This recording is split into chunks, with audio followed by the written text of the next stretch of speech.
السلام علیکم ورحمۃ اللہ وبرکاتہ۔ امید ہے آپ حضرات خیریت سے ہوں گے۔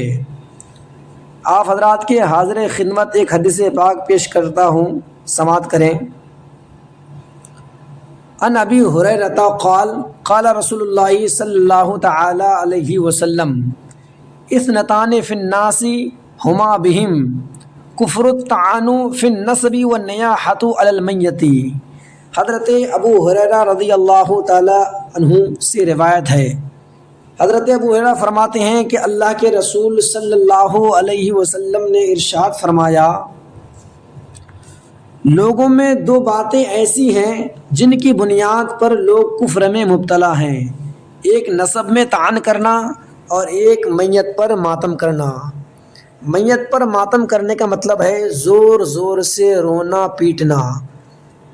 اس حدیث پاک کی امام نووی رحمۃ اللہ علیہ نے کئی توجیحات بیان کی ہے، انہی توجیحات میں سے چند توجیحات آپ کے سماعتوں کے حوالے کر رہا ہوں۔ فرماتے ہیں کہ میت پر نوحہ کرنا، یعنی میت پر ماتم کرنے کا مطلب ہے کہ میت پر نوحہ کرنا، اور کسی کے حسب و نسب میں بھی طعن کرنا، کیا ہے یہ کفر ہے۔ تو اس کفر کا مطلب کیا کفر حقیقی ہے یا کفر فعلی ہے، کیا ہے؟ تو اس کا مطلب یہ ہے کہ یہ جو ہے اس کفر کا مطلب ہے کہ یہ کافروں کا فعل ہے اور جاہلیت کا طور طریقہ ہے۔ نمبر 2، یہ فعل اسے کفر تک پہنچانے والا ہے۔ نمبر 3، یہ کافروں کا فعل ہے۔ نمبر 4، اس سے مراد کفران نعمت اور احسان فراموشی ہے۔ نمبر 5، یہ حدیث تغلیظ اور تحدید پر مبنی ہے۔ نمبر 6، کفر کا حکم اس کے لیے ہے جو اس فعل کو حلال سمجھ کر کرے، یعنی کوئی کسی کے نسب میں اگر طعن کرے اس کو یہ حلال سمجھ کر کرے تو اس کے لیے جو ہے کفر کا حکم ہے حقیقی معنی میں۔ یا اگر زار و قطار کوئی روئے اور اسے حلال سمجھ کر روئے تو اس کے لیے کفر کا حکم ہے۔ لیکن اللہ کے رسول صلی اللہ علیہ وسلم نے فرمایا، الطعن فی النسب، نسب میں طعن کرنا۔ نسب میں طعن کرنے کا مطلب کیا ہے؟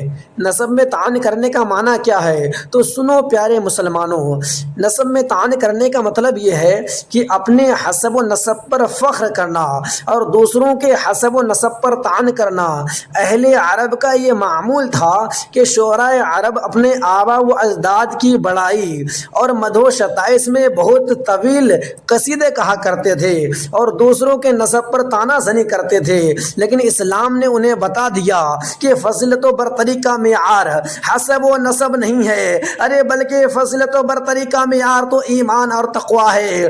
آپ کو پتا ہے کہ انسان کتنا بھی نماز پڑھ لے، کتنے بھی روزے رکھ لے، کتنے بھی نیک کام کر لے، کتنے بھی زہد و تقوی اور تقوی شعار ہو، کتنے بھی وہ کیا کہتے ہیں خیرات و برکات کر لے، لیکن اگر مرنے کے وقت اگر آخری وقت میں اگر ایمان پر خاتمہ نہیں ہوا تو وہ انسان جنتی نہیں ہوگا۔ لیکن اللہ کی عزت و جلال کی قسم، اگر کوئی انسان دیندار نہیں، کوئی پرہیزگار نہیں، متقی نہیں ہے، لیکن اگر آخری وقت میں اسے کلمہ نصیب ہو گیا، آخری وقت میں اگر وہ ایمان کی حالت میں اس دنیا سے گیا، جب اس سے موت واقع ہوئی تو وہ ایمان پر مرا، تو اللہ کی عزت و جلال کی قسم کہ وہ جنتی ہے، جنتی ہے۔ کسی شاعر نے اس لیے خوب ارشاد فرمایا ہے کہ گناہگار کے دل سے نہ بچ کے چل زاہد، گناہگار کے دل سے نہ بچ کے چل زاہد، یہیں کہیں تیری جنت بھی پائی جاتی ہے، یہیں کہیں تیری جنت بھی پائی جاتی ہے۔